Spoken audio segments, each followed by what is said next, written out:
Hello, my wonderful students. Welcome back to another English class. And this lesson, we are going to talk about parts of speech. سلامونه ګرانو زده کوونکو. په نننۍ کلاس کې به مونږ خبره کوو په parts of speech باندې او د هغوی نه به مونږ وایو صرف noun. مونږ به خبره کوو د noun په باره کې چې noun څه شی دی، کوم types یا شکلونه لري. مونږ به د noun definition یعنی تعریف هم وایو. نو راځئ چې نننۍ کلاس بیا هم سٹارټ کړو. First of all, let's start from definition. What is a noun? Noun څه شی دی؟ Noun مطلب دی اسم یا نوم. Noun is a word. اسم یا نوم یوه کلمه ده that used for person, thing, an idea or animal. یعنی نوم هغه کلمه ده چې د یو شخص، د ځای، د یو شي یا د حیوان لپاره کارول کیږي. For example, د مثال په ډول باندې ارجن، teacher, کابل or پېښور. book, cat, love, honesty, friendship. دا ټول ګوره noun دی. موږ سره که موږ وایو ارجن، ګوره دا noun دی، person دی یعنی شخص دی. موږ وایو teacher، استاد، دا خپله person دی، یو شخص دی.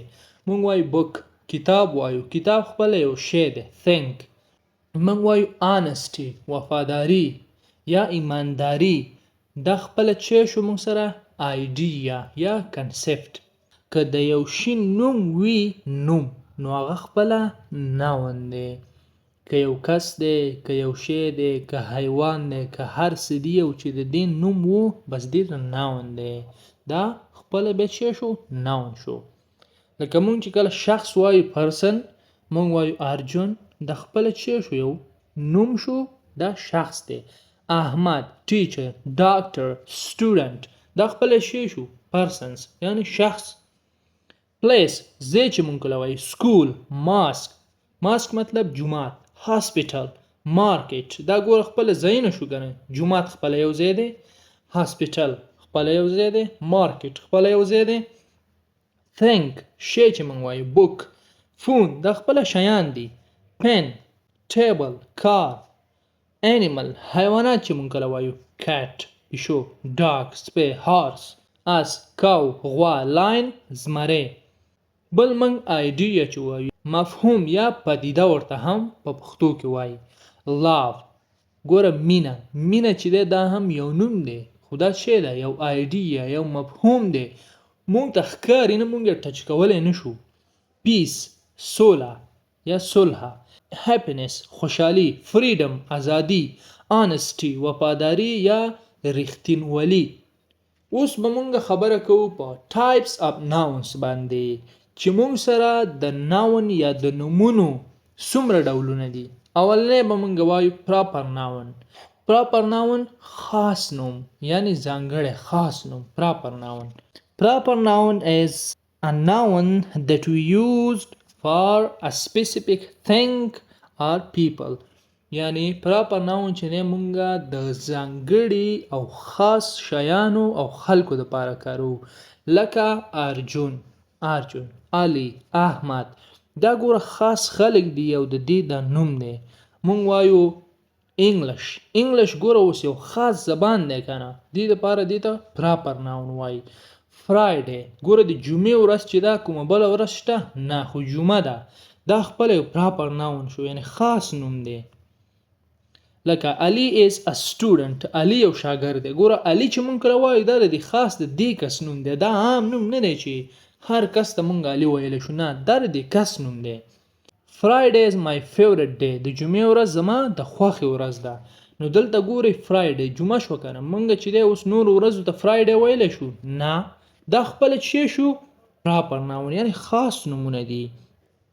او یو خبره په یاد لرئ، هر کله چې مونږ proper noun لیکو د سنټنس په اول کې، په منځ کې، په هر ځای کې، دا به مونږ په capital letter باندې شروع کوو یعنی په غټ توري سره.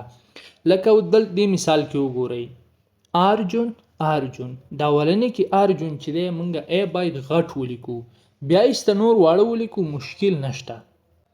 نو چې هر ځای کې تاسو پراپر ناون لیکئ هغه به تاسو په کیپټل لیټر باندې شروع کوئ. دویم موږ لرو کامن ناون یعنی عمومي یا عام نومونه چې هغه د هر شي دپاره عام وي. لکه موږ وایو فور ایگزامپلز boy, girl, teacher, student, school, book, car.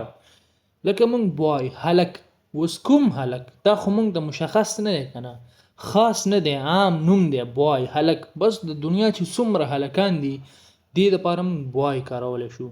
girl جینۍ، کومه جینۍ؟ معلومه نه ده، یعنی دا کامن ناون دی. ټیچر استاد، کوم استاد؟ معلوم نه دی. سټوډنټ سکول، یعنی سکول، کم سکول لکه که چیرته د سکول نوم دی بیا واغستو بیا هغه پراپر ناون کیږي. دا اوس کامن ناون دی. اوس ګورئ موږ سنټنسز وایو. The boy is playing، هلک لوبه کوي، هلک لوبه کوي. ګوره معلوم نه دی چې کوم هلک. The teacher is teaching، استاد درس ورکوي. I bought a book، ما یو کتاب واغستو. The car is new، دا ګاډی نوی دی. اوس ګوره ګاډی نوی دی خو کوم ګاډی مونږ ته پته نشته، یعنی دا کامن ناون دی، عام نومونه دي. ډیفرنسز، اوس مونږ وایو چې د دې ترمنځ فرق څه دی د کامن ناون او پراپر ناون. لکه پراپر ناون چې مونږ کله وایو علي، یعنی علي خاص د دې کس نوم دی. په دنیا کې ټول خلک د علي په نوم باندې نشته. اوس به تاسو وایئ چې نور خلک هم شته چې هغه علي نوم لري، هغه هم خاص نومونه دي، ځکه دا په خاصو خلکو پورې تړلي دي، ځکه موږ ته خاص نوم وایو. که زه به وایم بوای هلک، نو دا هلکان خو په دنیا کې په میلیونونو خلک دي کنه، نو دې ته به موږ کامن ناون وایو. لکه زه وایم پېښور، کابل، دا ګوره خاص نومونه دي. د پېښور او د کابل په ځای باندې کوم بل ځای نه نشته. ښار سټي، نو موږ چې سټي کله وایو دا کامن ناون دی. ښار په دنیا کې خو په زرهاو ښارونه دي کنه، کوم ښار؟ دریم نمبر کې موږ لرو کولیکټیو ناون، یعنی هغه نوم چې د یوې ډلې دپاره کاریږي. د کولیکټ مطلب دی جمع کول، را جمع کول. کولیکټیو ناون یعنی جمع کیدونکی نوم چې د یوې ډلې دپاره استعمالیږي. اگزامپلز ټیم، فیملی، کلاس، آرمی، کراؤډ، ګروپ. اوس ګوره ټیم، هلکه وایي زما ټیم میچ وګټو. ستا دا ټیم چې ته وایې خو په دې ټیم کې دننه نور خلک هم شته که نه، نو دا نوم چې کوم دی ټیم، دا ګوره موږ ته داسې یو کلمه ښکاري خو دا په منځ کې چې دی دا جمع نوم دی، یعنی د ټیم کې نور کسان هم شته. فیملی کورنۍ، ګوره کورنۍ چې موږ کله وایو دا موږ ته یو لغات ښکاري، دا ون ورډ دی. خو فیملی کورنۍ چې موږ کله وایو په کورنۍ کې په سلهاو خلک هم کیدی شي. کلاس، کلاس کې ګوره څومره شاګردان وي خو موږ ورته کلاس وایو، یعنی یو نوم ورته کاروو. دې ته کولیکټیو ناون وایي، هغه نوم چې د یوې ډلې دپاره استعمالیږي. لکه آرمی، آرمی اوس وګوره آرمی کې په لکاو هلته چې دی پوجین وي، هلته چې دی په هغې کې نور جنرالز هر څه وي، خو دې ته موږ آرمی وایو، آرمی. کراؤډ، کراؤډ چې دی ګڼې ګوڼې ته وایي، ګڼه ګوڼه څومره خلک پکې، خو د دې نوم کراؤډ دی. ګروپ، ګوره ګروپ چې موږ وایو لکه د خلکو ګروپونه، کیدای شي دې کې هر څومره کسان دي اوسي خو موږ ورته ګروپ وایو، یعنی دا چې دی کولیکټیو ناون دی. Our team won the match، زمونږ ټیم میچ وګټو. دا به وون نه وایي ښه، د دې اولنی حالت وین دی. وین مطلب ګټل، ون موږ وګټو، یعنی دا پاست ټینس شو. ون دا به داسې پروناونس کوئ لکه ون، یعنی یو، لکه 1 2 3 داسې چې موږ وایو هغه ون او دا یو شی دی. Our team won the match، یعنی زمونږ ټیم میچ وګټو. My family is large، زما کورنۍ غټه ده، یعنی زمونږ کورنۍ کې خلک ډیر دي. The class is quiet، کلاس یا صنف خاموشه دی، یعنی شور پکې نشته. The class is quiet، کلاس خاموشه دی یا غلی دی. The crowd is happy، کراؤډ یا ګڼه ګوڼه خوشحاله ده. کراؤډ ګوره په سټیډیم کې چې کله کسان را جمع شوي وي که نه، دې ته هم کراؤډ ته ویلی شي، یعنی هغه تماشچیان چې کوم دي هغه چې کله خوشحاله وي ته ویلی شي د کراؤډ از هپي. کیدای شي تاسو په کرکټ کومنټري کې دا اورېدلی هم وي. material noun یا concrete noun دواړو ته موږ کاروو material noun یا concrete noun یعنی هغه نومونه چې هغه د یو شي نه جوړ شوي وي. Material noun and concrete noun, it means that we can touch and see it. د دې مطلب دا دی concrete noun. concrete خپل concrete وایي یعنی هغه نومونه دي دا چې مونږ ټچ کولی شو او مونږ لیدلی شو. لکه gold سرو زرو ته وایي. سره زر ګوره خپل concrete noun دی. کلک دی کلک یعنی مونږ لمس کولی هم شو او لیدلی هم شو. سیلور مونږ لیدلی شو. لرګی مونږ لیدلی شو کنه. لرګی د یو شي نه جوړ شوی فزیکلی مونږ ټچ کولی شو او لیدلی هم شو. iron وسپنه. water اوبه. milk شوده. plastic sentences اوس جملې وایو. gold is expensive سره زر ګران دي. the table is made of wood دا میز د لرګو نه جوړ شوی. the table is made of wood دا میز د لرګو نه جوړ شوی. water is important اوبه مهمې دي. water is important اوبه مهمې دي. لکه اوبه مونږ لیدلی شو ټچ کولی شو. milk is healthy شوده صحتمند دي. abstract noun مطلب هغه نومونه چې مونږ نشو ټچ کولی that we can touch them and see them یعنی مونږ نه لیدلی شو او نه ټچ کولی شو. love مینه. اوس مینه ته لیدلی شي ټچ کولی شي نه. honesty دا به honesty نه وایي ښه honesty وفاداری. beauty ښایست. happiness خوشحالي. freedom ازادي. success کامیابی. knowledge علم پوهه. دا شیان مونږ نه لیدلی شو نه لمس کولی شو نو دې ته مونږ abstract noun وایو یعنی دا فقط زمونږ سره یو idea یا مفهومونه دي. love is powerful مینه چې دا طاقتوره ده یعنی د مینې power شته طاقت لري. honesty is the best policy وفاداری چې دا بهترینه پالیسی ده. success needs hard work کامیابی سخت کار ته ضرورت لري. knowledge is power علم چې دا power دی یعنی قوت دی. اوس مونږ لرو countable nouns یعنی هغه نومونه چې هغه حسابېدلی شي that we can count them یعنی چې مونږ حسابولی شو. book pen chair car student یعنی دا شیان دي چې مونږ حسابولی شو لکه څونه کتابونه څومره قلمونه څو دانې چوکۍ دا حسابیږي. I have 2 books زه 2 کتابونه لرم. There are 5 students هلته 5 شاګردان دي. She bought 3 pens هغې 3 قلمونه واغستل. ګوره دا حسابیږي. بل مونږ لرو uncountable nouns یعنی نشمېرېدونکي اسمونه یا نومونه چې مونږ نشو شمارلی لکه water milk sugar ګوره اوبه milk شوده sugar بوره rice وریجې money روپۍ information معلومات advice نصیحت. ګوره دا شیان حسابیږي مونږ شمارلی شو نه دا نه شمارل کیږي نو دې ته بیا مونږ uncountable noun وایو. I need some water زه ځینې اوبو ته ضرورت لرم یعنی اوبو ته ضرورت لرم. She drinks milk هغه شوده څکي.